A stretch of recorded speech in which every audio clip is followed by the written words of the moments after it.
अकबर अपने सैनिकों के साथ जंग जीतकर वापस आ रहे थे। रास्ते में उन्हें एक खूबसूरत हवा महल दिखाई दिया। यह महल संगमरमर का बना हुआ था और उसकी खिड़कियों पर जाली लगी हुई थी। अकबर ने पहले कभी ऐसा महल नहीं देखा था। उन्हें बहुत उत्सुकता हुई। उन्होंने बीरबल से पूछा, बीरबल, यह महल इतना खास क्यों दिखाई दे रहा है? बीरबल ने महल को ध्यान से देखा। फिर उन्होंने जवाब दिया, हुजूर, यह हवा महल है। इसकी बनावट ऐसी है कि हवा अंदर आती रहती है, जिससे महल के अंदर गर्मी नहीं होती। अकबर को यह जानकारी बहुत अच्छी लगी। उन्हें लगा कि उनकी राजधानी में भी ऐसा ही महल बनवाना चाहिए। उन्होंने बीरबल को आदेश दिया, बीरबल, इस महल की पूरी जानकारी इकट्ठी करो और लौटकर मुझे बताओ। कुछ दिनों बाद अकबर अपनी राजधानी वापस आ गए। उन्होंने तुरंत ही अपने मुख्य वास्तुकार को बुलाया और उसे हवा महल जैसा ही महल बनवाने का आदेश दिया। वास्तुकार ने अकबर की बात मानी और महल बनाने का काम शुरू कर दिया। कुछ महीनों बाद महल बनकर तैयार हो गया। अकबर नए महल को देखने के लिए बहुत उत्सुक थे। वह नए महल में गए और अंदर का जायजा लिया, लेकिन उन्हें बहुत निराशा हुई। महल के अंदर बिल्कुल भी हवा नहीं आ रही थी। गर्मी बहुत ज्यादा थी। अकबर गुस्से में बीरबल को बुलाया और कहा, बीरबल, तुमने मुझे गलत जानकारी दी। इस नए महल में तो हवा ही नहीं आ रही है। बीरबल ने शांत रहते हुए पूछा, हुजूर, क्या आपने वास्तुकार को हवा महल की पूरी जानकारी दी थी? अकबर ने सोचा और कहा, नहीं, मैंने सिर्फ इतना ही कहा था कि वह हवा महल जैसा ही महल बनाए। बीरबल ने मुस्कुराते हुए कहा, हुजूर, यही समस्या है। हवा महल की खासियत सिर्फ उसकी जालीदार खिड़कियां नहीं है, बल्कि उसका पूरा ढांचा हवा के आने जाने के लिए बनाया गया है।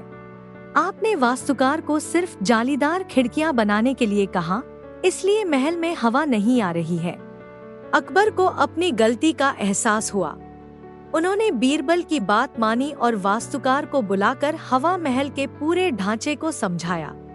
वास्तुकार ने फिर से काम शुरू किया और कुछ समय बाद नया हवा महल बनकर तैयार हो गया। इस बार महल में हवा आने लगी और गर्मी भी कम हो गई।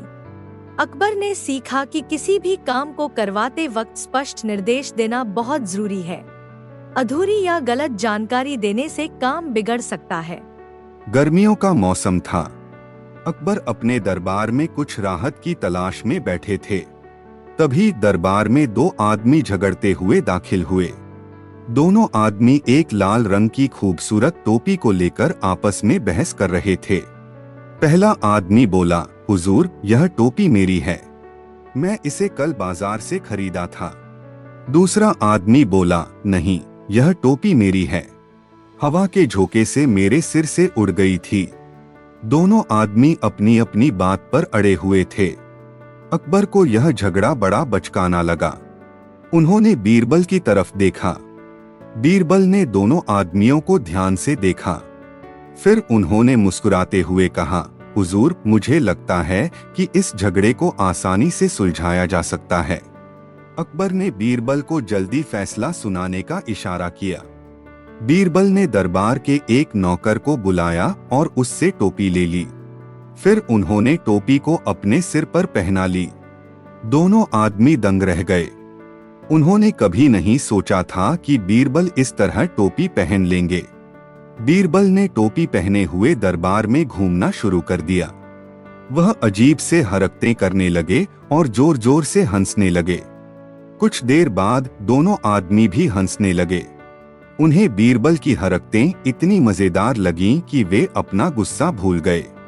जब हंसना थमा तो बीरबल ने टोपी उतार ली और दोनों आदमियों के सामने खड़े हो गए। उन्होंने पूछा, अब बताओ, तुम दोनों में से कौन इस बेवकूफी वाली टोपी चाहता है जो मुझे नाचने कूदने पर मजबूर कर दे? दोनों आदमी शर्मिंदा हो गए। उन्हें एहसास हुआ कि उनकी लड़ाई कितनी बेकार थी। दोनों ने माफी मांगी और यह कहते हुए दरबार से चले गए कि अब उन्हें इस टोपी की कोई जरूरत नहीं है। अकबर ने बीरबल की सूझबूझ की तारीफ की। उन्होंने सीखा कि कभी कभी किसी समस्या को सुलझाने के लिए अलग हटकर सोचना जरूरी होता है। हमें हमेशा गुस्से में या हिंसा का सहारा लेकर फैसला नहीं लेना चाहिए। ऐसी कहानी और सुनने के लिए डिस्क्रिप्शन में व्हाट्सएप ग्रुप मिलेगा, वहां आप जुड़ सकते हैं, जहां आपको ऐसी ढेर सारी कहानियां सुनने को मिलेगी। एक दिन दरबार में एक गरीब किसान आया। उसके हाथ में एक टूटी हुई टहनी थी जो चांदी की तरह चमक रही थी। किसान ने कहा, हुजूर, मेरी जमीन पर मुझे यह टहनी मिली है। मुझे शक है कि मेरी जमीन के नीचे कहीं चांदी का पेड़ लगा होगा। अकबर इस बात को सुनकर बहुत उत्साहित हो गए। उन्होंने सोचा कि अगर सचमुच उनकी जमीन के नीचे चांदी का पेड़ है तो उनके राज्य का खजाना भर जाएगा। उन्होंने बीरबल को आदेश दिया कि वे उस किसान के साथ जाएं और पता लगाएं कि क्या वाकई जमीन के नीचे चांदी का पेड़ है। बीरबल किसान के साथ उसके गांव गए। उन्होंने किसान की जमीन को ध्यान से देखा। फिर उन्होंने उस इलाके के कुछ बुजुर्ग लोगों से बातचीत की। बुजुर्गों ने बताया कि सालों पहले उस इलाके में एक चांदी का व्यापारी रहता था। वह व्यापारी अचानक गायब हो गया था। लोगों को शक था कि शायद किसी ने उसे मार डाला हो और उसकी सारी चांदी जमीन में गाड़ दी हो। बीरबल को यह जानकारी बहुत दिलचस्प लगी। उन्होंने किसान से कहा कि वह उस जगह पर जमीन खोदने की अनुमति दे। किसान मान गया। कुछ मजदूरों को बुलाकर जमीन खोदने का काम शुरू हुआ। कुछ ही देर में मजदूरों को एक लोहे का डिब्बा मिला। उस डिब्बा को खोला गया तो उसमें ढेर सारी चांदी निकली। किसान बहुत खुश हुआ। वह सोच रहा था कि अब वह अमीर बन जाएगा, लेकिन बीरबल ने उसे रोक दिया। बीरबल ने अकबर को सारा किस्सा बताया। उन्होंने यह भी बताया कि उन्हें लगता है कि यह चांदी उसी गायब हुए व्यापारी की है। अकबर ने बीरबल की बात मानी और आदेश दिया कि चांदी को वापस उस इलाके के लोगों को सौंप दिया जाए ताकि वे किसी गरीब की मदद कर सकें या किसी सार्वजनिक भवन को बनवा सकें। कुछ दिनों बाद गायब हुआ व्यापारी अचानक वापस आ गया। वह दरबार में हाजिर हुआ और अकबर को धन्यवाद दिया। दरअसल वह किसी दूसरे शहर में गया हुआ था और वापस आने में देरी हो गई थी। उसने सुना कि उसकी चांदी मिल गई है। अकबर ने ईमानदारी से काम लिया और व्यापारी को उसकी चांदी वापस कर दी। व्यापारी बहुत खुश हुआ और अकबर की दरियादिली की तारीफ की। इस कहानी से अकबर ने सीखा कि जल्दबाजी में फैसला नहीं लेना चाहिए। हर मामले की गहराई तक जांच करनी जरूरी होती है। साथ ही ईमानदारी और इंसाफ ही असली खजाना है। अकबर को यह जानकर बहुत गुस्सा आया कि उनके राज्य में पान की बिक्री बहुत ज्यादा हो गई है। पान खाने से लोगों की सेहत खराब हो रही थी और इसका खर्च भी बहुत ज्यादा था। उन्होंने बीरबल को बुलाया और पूछा, बीरबल, इस समस्या का क्या हल है? बीरबल ने सोचने का नाटक किया। फिर उन्होंने कहा, हुजूर, मैं एक तरकीब सोचता हूँ। इसके लिए आप एक फरमान जारी करवाइए। अकबर ने पूछा, कैसा फरमान? बीरबल ने मुस्कुराते हुए कहा, आप फरमान जारी करवाइए कि पूरे राज्य में सिर्फ एक ही आदमी पान बेच सकता है। अकबर को यह अजीब लगा, लेकिन उन्होंने वैसे ही करने का आदेश दिया। पूरे राज्य में यह फरमान फैल गया। लोग हैरान थे कि आखिर सिर्फ एक ही आदमी पान क्यों बेचेगा। कुछ दिनों बाद बीरबल ने अकबर को दरबार में बुलाया। वह उन्हें उस दुकान पर ले गए जहां पर एक ही आदमी पान बेच रहा था। वह आदमी बहुत गरीब दिखाई दे रहा था। बीरबल ने उस आदमी से पूछा, तुम कितने पान बेच पाते हो? आदमी ने जवाब दिया, हुजूर, मुश्किल से 2-4 ही बिक पाते हैं। अब तो कोई भी पान नहीं खरीदता। बीरबल ने मुस्कुराते हुए अकबर की तरफ देखा।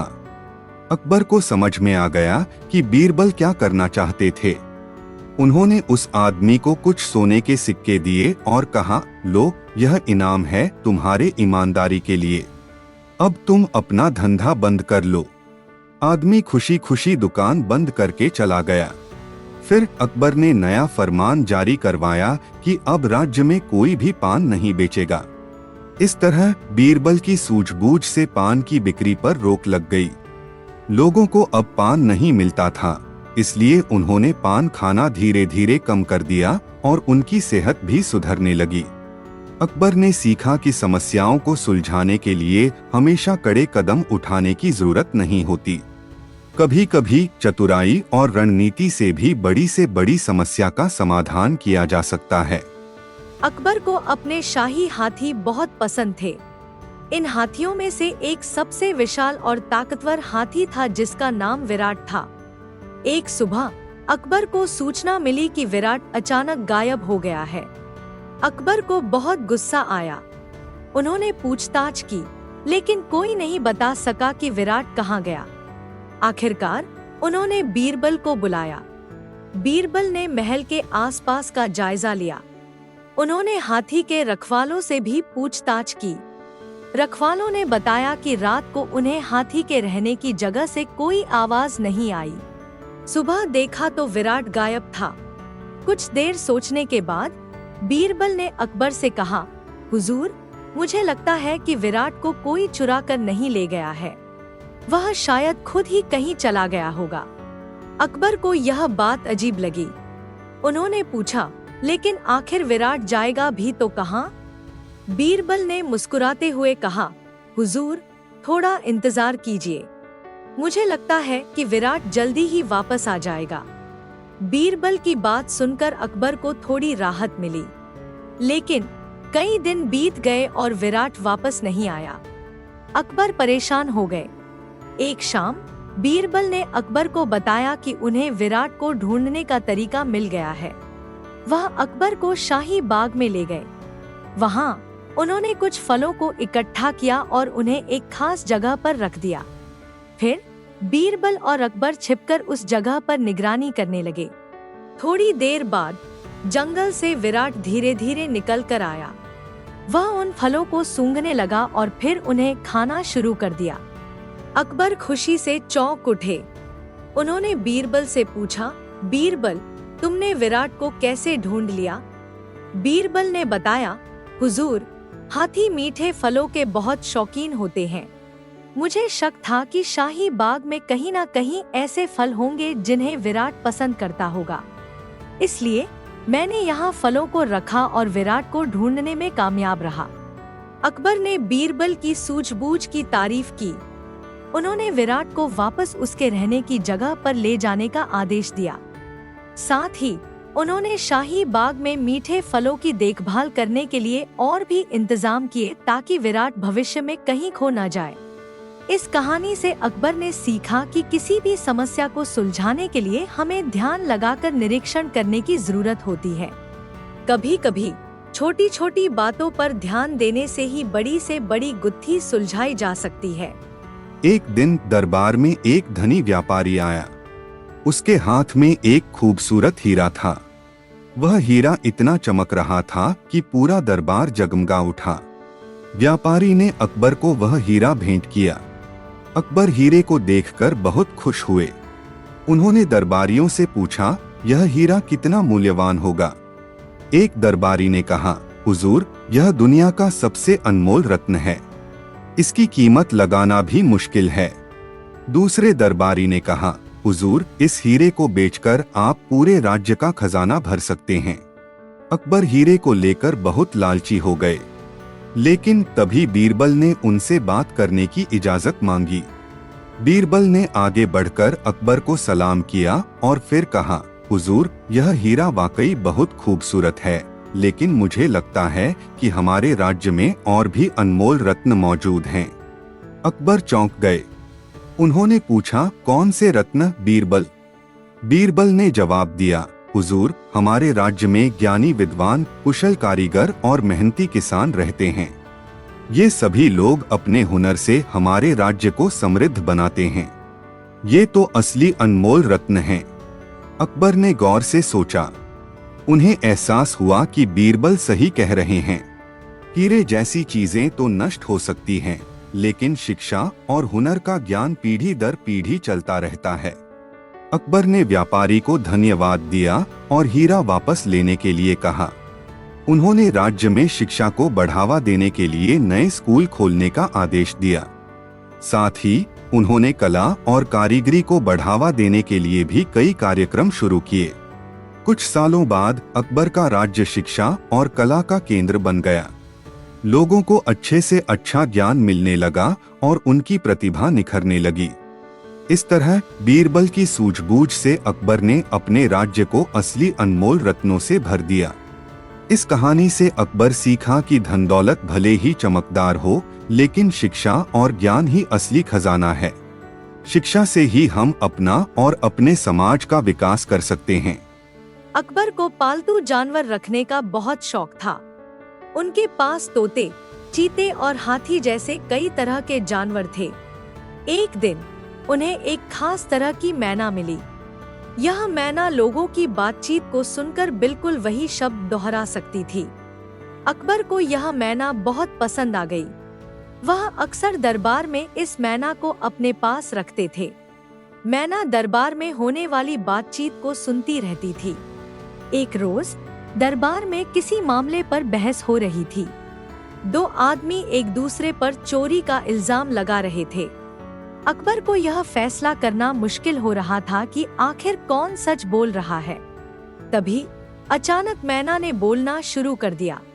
वह वही शब्द दोहराने लगी जो दोनों आदमियों ने एक दूसरे पर इल्जाम लगाते वक्त कहे थे। अकबर खुश हो गए। उन्हें लगा कि मैना ने सुनकर सच बता दिया है। उन्होंने उसी आदमी को सजा देने का आदेश दिया जिस पर मैना ने ज्यादा इल्जाम लगाए थे। लेकिन बीरबल को यह बात कुछ खटकी। उन्होंने अकबर से कहा, हुजूर, मुझे लगता है कि मैना की बातों पर पूरी तरह से भरोसा नहीं करना चाहिए। अकबर चौंक गए। उन्होंने पूछा, क्यों बीरबल? मैना तो सच बोलती है। बीरबल ने मुस्कुराते हुए कहा, हुजूर, मैना तो वही दोहराती है जो सुनती है। हमें नहीं पता कि असल में कौन सच बोल रहा था और कौन झूठ। अकबर को अपनी गलती का एहसास हुआ। उन्होंने उस आदमी को रिहा करने का आदेश दिया जिसे उन्होंने सजा देने के लिए कहा था। फिर उन्होंने दोनों आदमियों से फिर से पूछताछ की और गवाहों को भी बुलाया। आखिरकार असली चोर पकड़ा गया। इस घटना के बाद अकबर ने सबक सीखा कि किसी भी फैसला लेने से पहले ठीक से जांच पड़ताल करनी जरूरी होती है। सबूतों के बिना किसी पर भी भरोसा नहीं करना चाहिए, चाहे वह इंसान हो या जानवर। गर्मियों का मौसम था। अकबर अपने दरबार में आराम फरमा रहे थे। तभी दो आदमी झगड़ते हुए दाखिल हुए। दोनों आदमी एक आम के पेड़ को लेकर बहस कर रहे थे। पहला आदमी बोला, हुजूर, यह आम का पेड़ मेरी जमीन पर है। इस पर लगे सभी आम मेरे हैं। दूसरा आदमी बोला, नहीं, यह पेड़ मेरी जमीन पर लगा है। हवा के झोंके से कुछ आम मेरी जमीन पर गिर गए हैं। इन्हें लेने का मुझे हक है। दोनों आदमी अपनी अपनी बात पर अड़े हुए थे। अकबर ने बीरबल की तरफ देखा और मुस्कुराए। उन्हें पता था कि बीरबल इस मामले को सुलझा लेंगे। बीरबल ने दोनों आदमियों को ध्यान से देखा। फिर उन्होंने एक नौकर को बुलाया और उससे एक बड़ी सी चादर लाने के लिए कहा। चादर लाने के बाद बीरबल ने उसे पेड़ के नीचे बिछाने का आदेश दिया। फिर उन्होंने दोनों आदमियों से कहा, अब तुम दोनों मिलकर पेड़ को हिलाओ ताकि ज्यादा से ज्यादा आम इस चादर पर गिर जाएं। दोनों आदमी हैरान हो गए। उन्हें समझ नहीं आ रहा था कि बीरबल ऐसा करने के लिए क्यों कह रहे हैं। लेकिन अकबर के आदेश पर उन्होंने पेड़ को हिलाना शुरू कर दिया। कुछ ही देर में पेड़ से कई आम चादर पर गिर गए। बीरबल ने दोनों आदमियों को रोका और फिर मुस्कुराते हुए कहा, अब तुम दोनों इन आमों को गिन लो। जिसके हिस्से में ज्यादा आम आएंगे वही इस पेड़ का असली मालिक होगा। दोनों आदमी एक दूसरे का मुंह ताकने लगे। उन्हें एहसास हुआ कि पेड़ को हिलाने से उनके किसी के भी हिस्से में आम नहीं आएंगे। असली मालिक वही होगा जिसकी जमीन पर पेड़ जड़ से जुड़ा हुआ है। शर्मिंदा होकर दोनों आदमी माफी मांगने लगे। उन्होंने आपस में मिलकर यह फैसला किया कि वे दोनों मिलकर इस आम के पेड़ की देखभाल करेंगे और बंटवारे से हर साल आमों का फल लेंगे। अकबर ने बीरबल की सूझबूझ की तारीफ की। उन्होंने सीखा कि किसी भी समस्या को सुलझाने के लिए जल्दबाजी नहीं करनी चाहिए। हमें हमेशा ऐसी तरकीब सोचनी चाहिए जिससे असली सच सामने आ सके। ऐसी कहानी और सुनने के लिए डिस्क्रिप्शन में व्हाट्सएप ग्रुप मिलेगा, वहां आप जुड़ सकते हैं, जहां आपको ऐसी ढेर सारी कहानियां सुनने को मिलेगी। एक दिन दरबार में एक बुजुर्ग साधु आया। उसके हाथ में एक बहुत पुरानी सी किताब थी। साधु ने दावा किया कि यह किताब महान चाणक्य की लिखी हुई है और इसमें अनमोल ज्ञान छिपा हुआ है। अकबर को इतिहास और ज्ञान से बहुत लगाव था। वह उस किताब को पाने के लिए बहुत उत्सुक हो गए। उन्होंने साधु से पूछा, इस किताब में क्या लिखा है? साधु ने जवाब दिया, हुजूर, यह किताब गुप्त भाषा में लिखी गई है। इसे कोई भी पढ़ नहीं सकता। लेकिन अगर आप मुझे इस राज्य का सबसे बुद्धिमान आदमी ढूंढ दे, तो शायद वह इस किताब को पढ़ सके। अकबर ने कहा, हमारे राज्य में सबसे बुद्धिमान तो हमारे सलाहकार बीरबल ही हैं। वह जरूर इस किताब को पढ़ लेंगे। बीरबल को किताब दी गई। उन्होंने उसे ध्यान से देखा और फिर दरबारियों के सामने कुछ अजीब हरकतें करने लगे। वह हंस रहे थे, कूद रहे थे और बेतुका सा बोल रहे थे। कुछ दरबारी सोचने लगे कि शायद किताब पढ़ने की कोशिश में बीरबल अपना दिमाग खो बैठे हैं। अकबर भी थोड़े परेशान हो गए, लेकिन बीरबल ने यह सब नाटक करना बंद नहीं किया। वह पूरे दरबार में नाचते कूदते रहे। आखिरकार थककर वह जमीन पर गिर पड़े और बेहोश हो गए। कुछ देर बाद बीरबल होश में आए। उन्होंने अकबर को सलाम किया और कहा, हुजूर, मैं इस किताब को पढ़ने में सफल रहा हूँ। अकबर चौंक गए। उन्होंने पूछा, लेकिन बीरबल, तुम किताब पढ़ते वक्त इतना अजीब व्यवहार क्यों कर रहे थे? बीरबल ने मुस्कुराते हुए जवाब दिया, हुजूर, यह किताब वाकई गुप्त भाषा में लिखी गई है। इसमें लिखा है कि जो कोई भी इस किताब को पढ़ेगा, उसे कुछ देर के लिए पागल होने का नाटक करना होगा। अकबर को यकीन नहीं हो रहा था। उन्होंने साधु से पूछा कि क्या बीरबल ने सच कहा है? साधु घबरा गया। उसने कहा, नहीं, ऐसा कुछ नहीं लिखा है किताब में। अकबर को समझ में आ गया कि साधु किताब चोरी करने की कोशिश कर रहा था। उन्होंने साधु को सजा दी और किताब अपने पास रख ली। बाद में विद्वानों की मदद से किताब को समझा गया। उसमें वाकई ज्ञानवर्धक बातें लिखी हुई थी।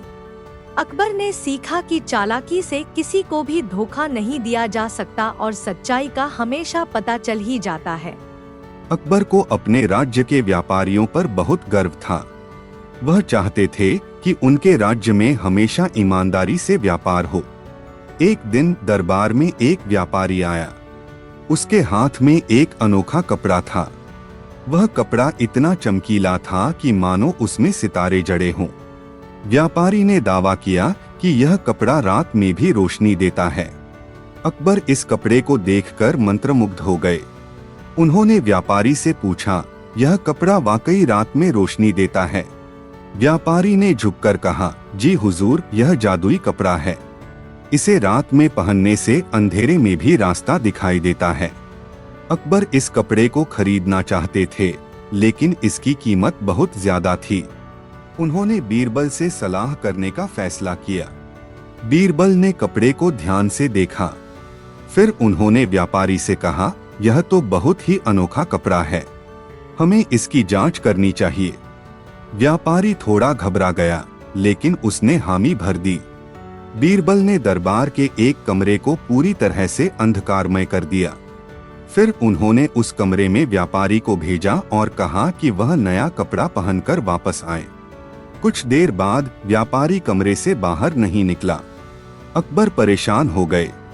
उन्होंने दरबारियों को आदेश दिया कि जाकर देखें कि अंदर क्या हुआ। दरबारी कमरे में गए तो देखा कि व्यापारी अंधेरे में टटोल रहा था। उसने नया कपड़ा पहना हुआ था, लेकिन वह बिल्कुल भी रोशनी नहीं दे रहा था। व्यापारी को पकड़कर दरबार के सामने लाया गया। उसने घबराते हुए सच बता दिया कि उसने कपड़े के बारे में झूठ बोला था। अकबर व्यापारी की बेईमानी से बहुत नाराज हुए। उन्होंने व्यापारी को दंड दिया और आदेश दिया कि वह राज्य से चला जाए। इस घटना से अकबर ने सीखा कि ईमानदारी ही सबसे अच्छा व्यापार है। लोगों का भरोसा जीतने के लिए झूठ का सहारा नहीं लेना चाहिए।